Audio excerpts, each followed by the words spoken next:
ሰላም ሰላም እንዴት ናችሁ? የደሱ ሄልዝ ቤተሰቦች እኔ ዛቪሪ ይመስገን ደህና ነኝ። በያላችሁበት ሰላማችሁ ይብዛ።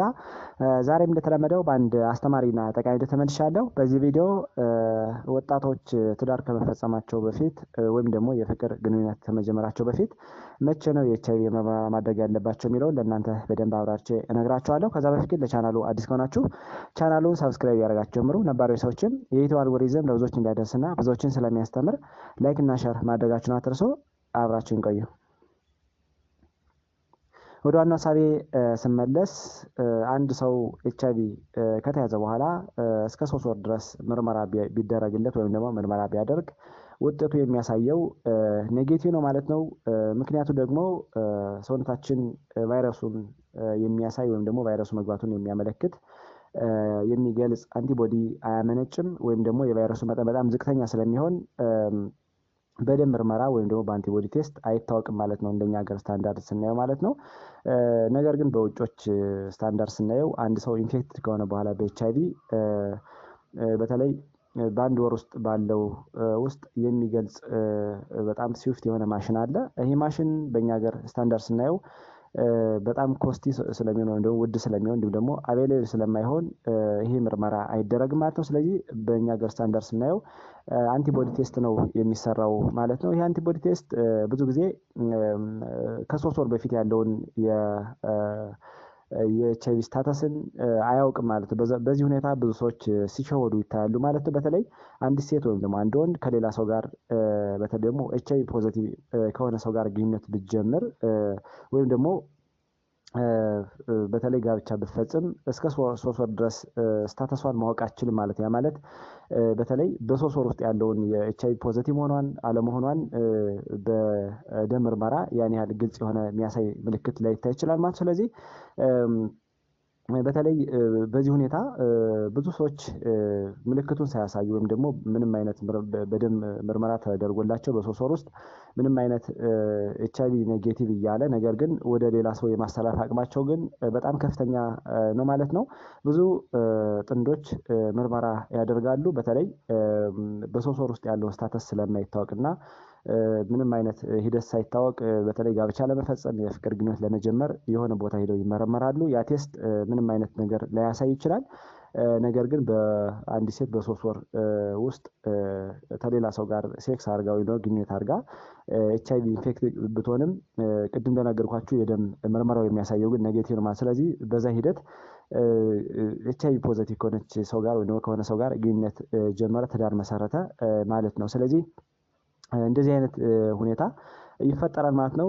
አንዳንዴ ሰዎች ከተጋቡ በኋላ ምርመራው በተለይ ትዳር ከፈጸሙ በኋላ ግንኙነት ካደረጉ በኋላ ወይም ደግሞ የፍቅር ግንኙነት ተጀመሩ በኋላ ብዙ ጊዜ በሌላ ምርመራ ሲመጡ ኤችአይቪ ፖዚቲቭ ሊሆኑ ይችላሉ ማለት ነው። ቅድም እንደነገርኳችሁ ከ3 ወር በፊት ያለው ስታተስ ስለማይታወቅና አንድ ሴት ወይም ደግሞ አንድ ወንድ ከሌላ ፖዚቲቭ ከሆነ ሰው ጋር ግንኙነት ከነበረው 3 ወር ውስጥ ያለውን ስታተስ ስለማይታወቅ ወይም ደግሞ በእኛ ሀገር የሚካሄደው ምርመራ በ3 ወር ውስጥ ያለውን ሂደት ስለማያውቀው ብዙ ጊዜ ብዙ ጥንዶች በዚህ ሁኔታ ብዙ ምስቅልቅል የሆነ ህይወት ወይም ደግሞ ምስቅልቅል የሆነ ችግር ይገጥማቸዋል ማለት ነው። ስለዚህ ለጋብቻ ወይም ደግሞ ለፍቅር ግንኙነት ሰዎች እንደዚህ አይነት ሚንስ ሲያስቡ ጥንቃቄ በተሞላበት ሚንስ ቢሆን ይመረጣል። 3 ወር ጠብቆ ምርመራ ካደረጉ በኋላ ግብረ ስጋ ግንኙነት ማድረግ ወይም ደግሞ የፍቅር ግንኙነት መጀመር እጅግ በጣም አስፈላጊ እንደሆነ ብዙ ጥናቶች ያሳያሉ ማለት ነው። አንዳንዴ ደግሞ መጀመሪያ ምርመራ ያደርጋሉ ጥንዶች። ከዛ በኋላ ደግሞ እስከ 3 ወር ድረስ ያለውን ስታተስ ለማወቅ 3ኛ ወር ሲሞላ ምርመራ ካደረጉ በኋላ ትዳርን እንዲመሰርቱ የግብረ ስጋ ግንኙነት እንዲጀምሩ ይመከራል ማለት ነው። ቅድም እንደነገርኳችሁ በተለይ በአንድ የምርመራ ተመርምሮ ሰው ኔጌቲቭ ነኝ ይላል ማለት ነው። ነገር ግን ቅድም እንዳልኳችሁ አንድ ሴት ወይም ደግሞ አንድ ወንድ ከሌላ ሰው ጋር ግንኙነት ከነበረ በተለይ ደግሞ ያ ሰው ወይም ደግሞ አንድ ወንድ አንድ ሴት ከሌላ ሰው ጋር ግንኙነት ከነበራት ያ ፖዚቲቭ ከሆነ ዊዝን 3 መንዝ ወይም በ3 ወር ውስጥ ያለውን ስታተስ ስለማይታወቅ ሰዎች በዚህ ሁኔታ ብዙ ችግር ይገጥማቸዋል ማለት ነው። ስለዚህ ይህ ሁኔታ ለመቅረፍና ለማስተካከል አሁን እንዳልኳችሁ 2 የምርመራ እንዲደረግ ይመከራል። ከትዳር በፊት ወይም ደግሞ ፍቅር ግንኙነት ከመጀመራቸው በፊት ጥንዶች ይህን ሁኔታ ለመከላከልና በተለይ ደግሞ የወደፊት ህይወታቸውን ጣፈንታ ለማወቅ ግዴታ ጥንቃቄ በተሞላበት ሚንስ ትዳር መፈጸም፣ የፍቅር ግንኙነት መጀመር ይመከራል ማለት ነው። ብዙ ሰዎች በዚህ ሁኔታ ይሸወዳሉ።